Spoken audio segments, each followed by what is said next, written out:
Hey everybody, Mr. Cubby here, and these are a few extra examples of some tricky trig graphs, and this is on page 19 of your note packet. If you want to kind of follow along here, I'm going to go through these, make sure you guys have this process for graphing sine and cosine down. Okay, so first thing I'm going to do is I'm going to set the argument equal to 0.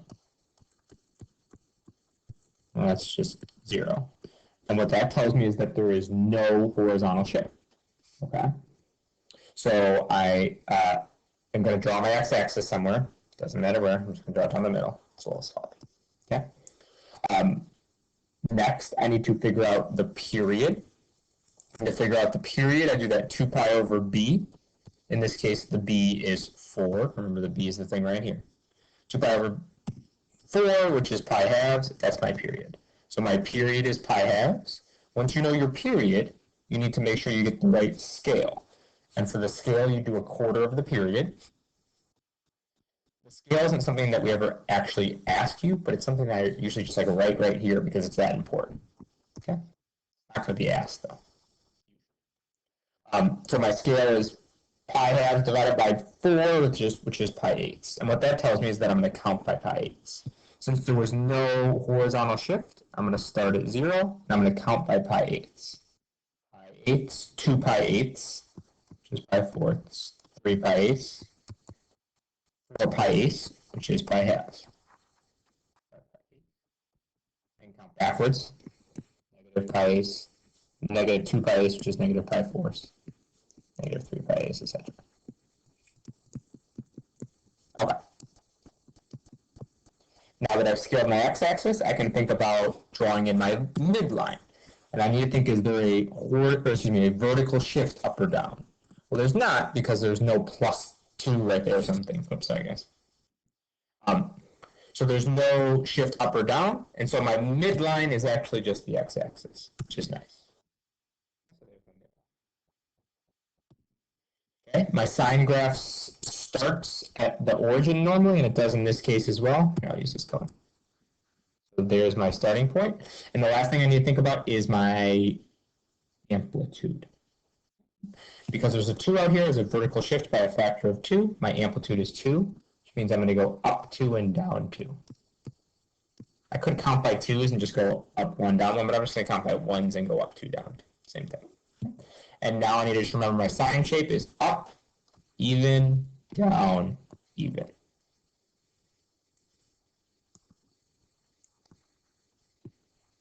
There are my points. I'll continue the pattern the other way. So then it'll go down, even, up, even.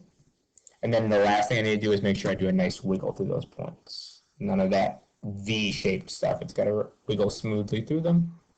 Throw some arrows on the end because it goes on forever. And we're done. Okay. We should fill in our other features. Don't forget the amplitude is just 2. Just that number out front there, but make sure it's always positive. Range, well, it goes the lowest of -2 on the y, and the highest is 2. And then the domain is always all real numbers. Or we can write it as -infinity to infinity. Some parentheses. All right. Let's go through this guy. This is a little trickier one. Okay.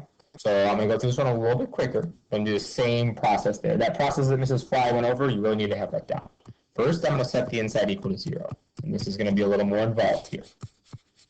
Okay, I'm going to subtract the pi halves over. I'm going to divide by 2.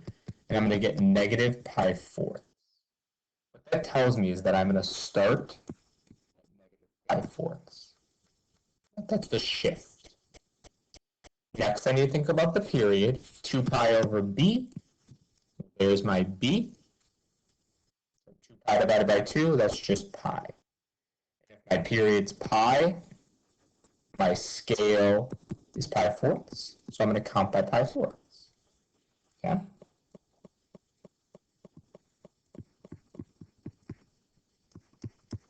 Two pi fourths is pi halves. I can put my x-axis wherever I want. I'm just going to put it right here. And actually, I'm going to move it all down one. Give me a second here. If you haven't caught on, something that's kind of helpful is a little counterintuitive, but if your graph is shifted up, then sometimes it helps to make your axis, your x-axis, further down so that the graph is able to be above the graph. So like because the graph is shifted up, moving the x-axis down helps you fit the graph in the picture. If that makes sense. That's why I changed it. Okay. So now I need to think about the midline. And this graph is, like I just said, shifted up 1. So the midline is going to be at 1. Okay. I should label over here 1, 2, 3, 4, 0, negative 1, negative 2. Okay. It's a sine graph. So it starts at the midline. And now I got to think about my amplitude. My amplitude is 3. So I'm going to go up 3, even, down 3, even. Continue the pattern in the opposite direction so that we have 2 full repetitions, 2 full periods of the graph.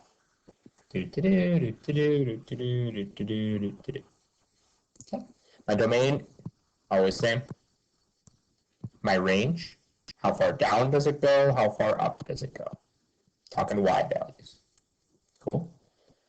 If you followed along with that, you're good. This is all the transformations. Look, I got something out here. I got an A, I got a B, I got a C, I got a D. That's everything thrown into one problem. Okay, so I know there's a lot there, but it's one of those things that once you get it down, all the problems are the same. You guys can do this. Cool. All right, so one more together. Actually, why don't you pause and give this one a try, and then I'll go through it after. Okay, see if you can do this one now.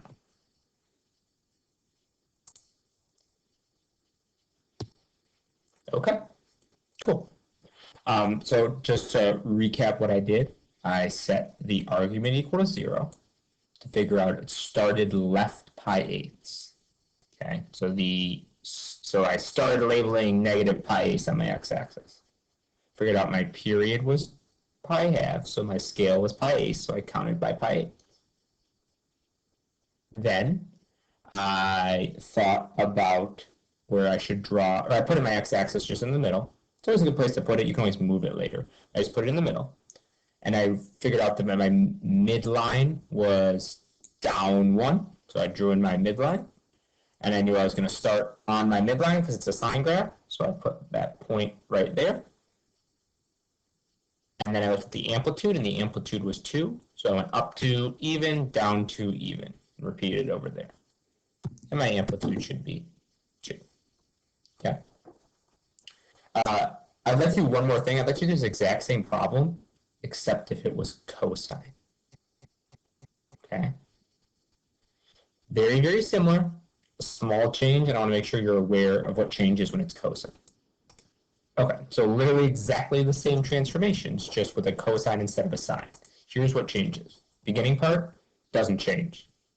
Period doesn't change. Scale doesn't change. What changes is midline doesn't change. Still down 1. What changes is when you go to think about where to put that starting dot.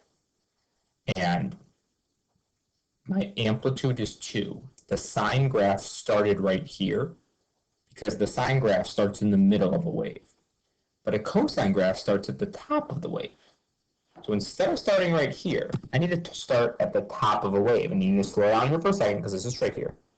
And say, oh, since the amplitude's 2, the top of a wave would be 2 up from the midline.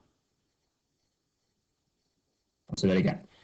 Cosine starts at the top of a wave, and so you need to make sure that you're not starting in the middle of a wave. No. You need to start at the top of a wave. But you need to pause and think about the amplitude. You're thinking about how high to make the top of the wave. That's why I went up 2, is because the amplitude's 2. So the top of the wave is 2 up from the midline. Once you establish that, then you're good. It's a cosine graph. So it goes down, down, up, up. Down, up, up. Put my graph through there. Range, look at the graph. Look at the graph to figure out the range. Amplitude still 2, domain still all real numbers or negative infinity to infinity. Okay. It's just figuring out that starting point. That's the tricky thing. Please try and focus on not getting that messed up with the tricky cosine lines. Okay. All right, I hope this was helpful. Thanks for watching, guys.